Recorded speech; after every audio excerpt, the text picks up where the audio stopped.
नमो आदेश माऊली हो. जय श्रीराम. मी संदीप अशोकाळे आर्य ज्योतिषालय and healing सेंटरमध्ये तुमचं स्वागत करतो. माऊली हो, आजचा व्हिडिओ जरा मोठा होऊ शकतो कारण आजचा विषय तसा निवडलेला आहे. उद्या 7 सप्टेंबर 2024 श्री गणरायांचं आगमन आहे, गणपतीची स्थापना आहे. बऱ्याच लोकांचे काही प्रश्न होते.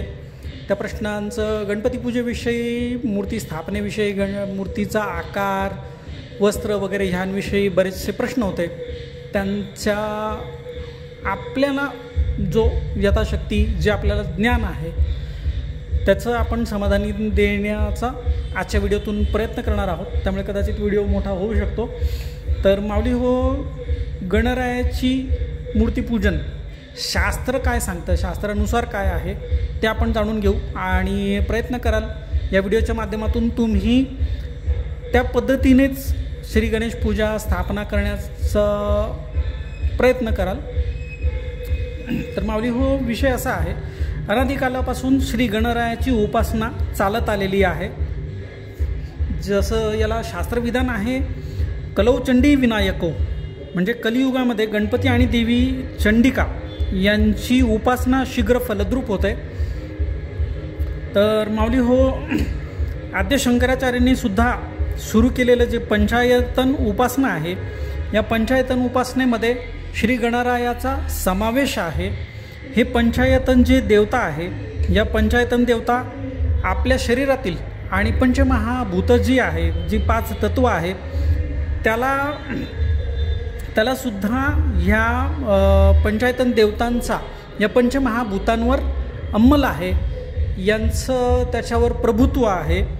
तर कपिल तंत्रामध्ये सांगितल्याप्रमाणे या पंचमहाभूतांच्या देवता ज्या आहेत, तर ते जो कपिल तंत्रामध्ये जो श्लोक आहे, आकाशस्य दीपो विष्णुः अग्नैश्चैव महेश्वरी वायो सूर्यो क्षितेरीशो जीवनस्य गणाधिपः. गणपती ही देवता जलतत्वाची अधिपती सांगितली आहे आणि आपल्या शरीरात व ब्रह्मांडात जलतत्व असते. ह्याला आपण पिंडी ते ब्रह्मांडी सुद्धा म्हणतो. त्यावरून आपल्या लक्षात येईल ह्या तत्वांचे महत्त्व. आद्यादी देव श्री गणेश आहेत. कारण जसं आपण संतांनी गणपतीचं वर्णन केलं आहे, ओंकार प्रधान रूप गणेशाचे हे तिन्ही देवांचे जन्मस्थान, जसं म्हटलेलं आहे की तिन्ही देवांचं सुद्धा जन्मस्थान या श्री गणरायापासून झालेलं आहे. असं आपल्या संतांनी श्री गणरायाची महानता गायली आहे. पुराणांमध्येही आपल्याला असे आढळते की श्री गणरायाची स्तुतीस्तवनं अनेक देवी देवतांनी केलेली आहे, ऋषीमुनींनी केलेली आहे, पण श्री गणरायांनी कोणाची स्तुतीस्तवन केलेलं आढळणार नाही. अशी ही मंगलमय श्री गणरायाची महानता, ज्याला आपण सर्व गणेश भक्त लाडाने प्रेमाने बापा असे संबोधतो. पुराण काळात जे श्री गणेशाचे पूजन पद्धती सांगितली आहे, सध्याच्या काळात याला विकृत रूप येत चाललेले आहेत. तर पुढील पिढ्यांना ही पूजन पद्धती माहीत असावी म्हणून आजच्या व्हिडिओचा हा छोटासा प्रयत्न आहे. माऊली हो, इतर व्हिडिओंना जसे तुम्ही प्रेम दिले तसे यालाही स्वीकाराल अशी आशा करतो. तुमचे आशीर्वाद आपल्या चॅनलसोबत आहेत आणि कायम राहतील ही पण मी आशा बाळगतो आणि श्री गणरायाला तशी प्रार्थनाही करतो. श्री गणेश चतुर्थीचे दिवशी पूजन करणाऱ्याने ब्रह्ममुहूर्तावर उठून प्रातः शुक्ल तिलय स्नात्वा मध्यान्हे पूजयेन रूपः. या श्री सिद्धिविनायक व्रत कल्पात सांगितल्याप्रमाणे सपितळाचे चूर्ण अंगाला लावून स्नान करावे व नंतर आपलं नित्य पूजापाठ आन्हिका आटोपून श्री गणरायाची प्राणप्रतिष्ठा करावयास घ्यावी. पूजेला मूर्ती कशी असावी व कशी नसावी. श्री गणरायाची मूर्ती हा काही दिखावा करण्याचा विषय नाही, ते श्रद्धा आणि भक्तिपूर्वक करावयाचं व्रत आहे. ह्या श्री गणरायाचा कुठेही अवमान होणार नाही याची काळजी घ्यायला हवी. आपले लाडके बाप्पा जसे विघ्नहर्ता म्हणविले जातात, तसे ते चुकीच्या पूजन पद्धतीने व मूर्तीचे स्वरूपावरून विघ्न करता होता कामा नये याची खबरदारी आपण घ्यायची आहे. तर मूर्ती कशी असावीचे अगोदर मूर्ती कशी नसावी हे जाणून घ्या.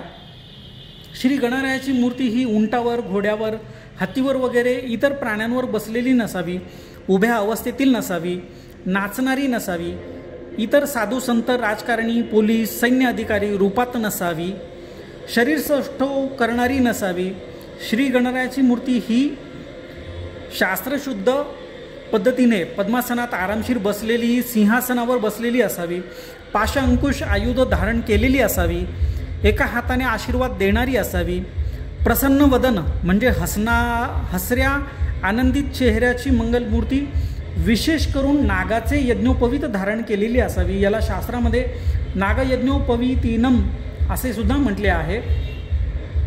त्याप्रमाणे गणपतीची ही मूर्ती असावी. आणि अथर्वशीर्षात सांगितल्याप्रमाणे गणपती बाप्पांना लाल रंग हा फार आवडतो.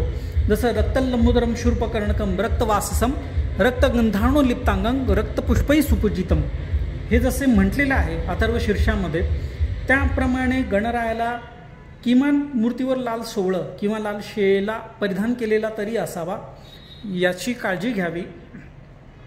गणपतीचा आकार केवढा असावा, तर शास्त्रामध्ये म्हटलेलं आहे घरातील पूजेची मूर्ती ही फार मोठी नसावी. तर शास्त्रविधानानुसार अंगुष्ठ पर्वात आरभ्य वितस्तीन यावत देवतु गृहेषु प्रतिमाकार्या नादिकाशस्य ते बुधै, म्हणजे घरी पूजताना अंगठ्याच्या पेरापासून सुरू होणारी व 1 वितीपर्यंत असलेली गणपती बाप्पाची मूर्ती असावी. त्याहून मोठी मूर्ती घरी नसावी. या दिवशी घरात मंगलमय प्रसन्न आनंदी वातावरण असेल याची काळजी घ्यावी. घरात मंगल तोरणे, सडा रांगोळी, सुगंधित धूप दीप, नानाविध पुष्प सजावट युक्त प्रकाशमय वातावरण असावे, याची सुद्धा काळजी घ्यावी. घरात कुठलेही ताणतणाव, कटकटी, नाराजगी, भांडणतंटे, वादविवाद नसावे, याची खबरदारी घ्यावी. जसं आपल्याकडे एखादा आपला आवडता पाहुणा येताना जो उत्साह आनंद आपण घरामध्ये ठेवतो, तसा उत्साह आनंद हा गणपती बाप्पा येताना सुद्धा कायम ठेवायचा आहे. मूर्ती प्राणप्रतिष्ठा ही शक्यतो लहान मुलांकडून, म्हणजे जे 12 वर्षाच्या आतील मुलं आहेत त्यांच्याकडनं केलेली उत्तम.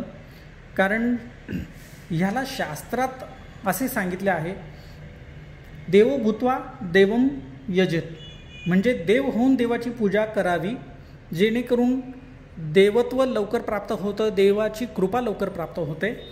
तर लहान मुलं जी आहे ही लहान मुलं बाहेरील जगातील विषय विकार वासना यांच्यापासून ही अलिप्त असतात, याचा स्पर्शसुद्धा त्यांना झालेला नसतो. त्यामुळे यांच्यामध्ये लहान मुलांमध्ये देवत्व हे खूप प्रमाणात आढळून येते आणि त्यांच्या हातून झालेली ही मूर्तीपूजा लवकरच प्राणप्रतिष्ठा होऊन त्याची कृपा प्राप्त होते, देव प्रसन्न होतो. त्यामुळे शक्यतो लहान मुलांकडून ही पूजा करून घ्यावी असं आपलं शास्त्र म्हणतं आहे. तसेच मूर्तीची प्राणप्रतिष्ठा करणं हे अत्यंत आवश्यक आहे. अन्यथा ती मूर्ती फक्त मातीची मूर्ती राहून जाते किंवा उत्सव मूर्ती म्हणून राहून जाईल. या अशा मूर्तीचा पूजनाचा काही उपयोग होणार नाही. त्यामुळे शक्यतो घरातील मूर्तीची प्राणप्रतिष्ठा हे जर तुम्हाला स्वतःला माहिती असेल शास्त्रशुद्ध पद्धतीने, तर तुम्ही स्वतः करून घ्यावी. अन्यथा आपल्या जे परिचयाचे गुरुजी आहेत, जे नेहमी आपल्याकडे पूजनाला येतात, त्या गुरुजींकडून ही पूजा शास्त्रशुद्ध पद्धतीने करून घ्यावी. ही प्राणप्रतिष्ठा पूजा सूर्योदयापासून दुपारी 2 वाजेपर्यंत करावी. विशेष पूजन जे गणपतीचं सांगितलं आहे ते सकाळी 11:15 ते दुपारी 1:45 या दरम्यान करायला सांगितलेलं आहे.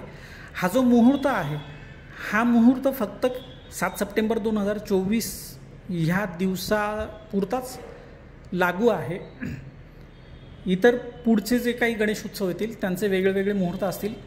हे फक्त जे आता 7 सप्टेंबरचा जो उत्सव आहे 7 सप्टेंबर 2024चा, त्याच्या पुरताचा हा मुहूर्त आहे. ह्या गणेश उत्सव काळामध्ये चिंतामणी कल्प ग्रंथामध्ये गणरायाला विशेष काही नैवेद्य सांगितले आहेत. तर हे विशेष नैवेद्य गणपती बाप्पाला अर्पण केले तर त्यांची शीघ्रकृपा लवकर प्राप्त होते. गणपती बाप्पांना ह्या 10 दिवसांमध्ये चतुर्थीला अनारसे, पंचमीला उडीद वडे, षष्ठीला पुऱ्या, सप्तमीला भोपळ्याचे घारगे, अष्टमीला पंचपक्वान्ने, नवमीला पायस म्हणजे तांदळाची खीर, दशमीला गाईचे दूध, एकादशीला पंचखाद्य, द्वादशीला केळी, त्रयोदशीला डाळिंब, चतुर्दशीला जांभूळ असे चतुर्थी ते चतुर्दशीपर्यंत नैवेद्य दाखवावे.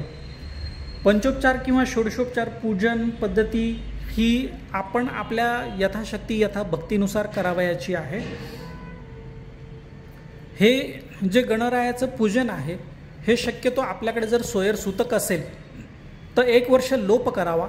1 वर्ष लोप करावा म्हणजे त्या वर्षी ही पूजा करू नये, मूर्ती स्थापना करू नये। अन्यथा होईल काय, आपल्याकडे आपण लहान मुलांकडनं पूजा केलेली चालते वगैरे हे असं म्हणून जे काय आहे, आपण जे घरामध्ये शिवसाव केलेले जे पदार्थ असेल, पाणी असेल, तेच देवापर्यंत पोहोचणार, त्याच्याने देवाचा कोप होणार आणि आपल्याला त्रास होणार, असे होऊ नये।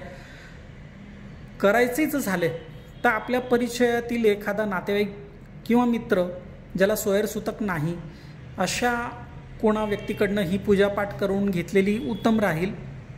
पण आजच्या ह्या कलियुगामध्ये धकाधकीच्या जीवनात प्रत्येकाला स्वतःची पडलेली आहे इथे, त्यामुळे तो बाहेरचा व्यक्ती 1-2 दिवस येईल, 3 दिवस येईल फार फार तर तो आनंदाने तेवढं करेल, पण नंतर तेच घरचं काम सोडून बाहेरचं करायला जाणं हे कदाचित तो कंटाळा करू शकतो।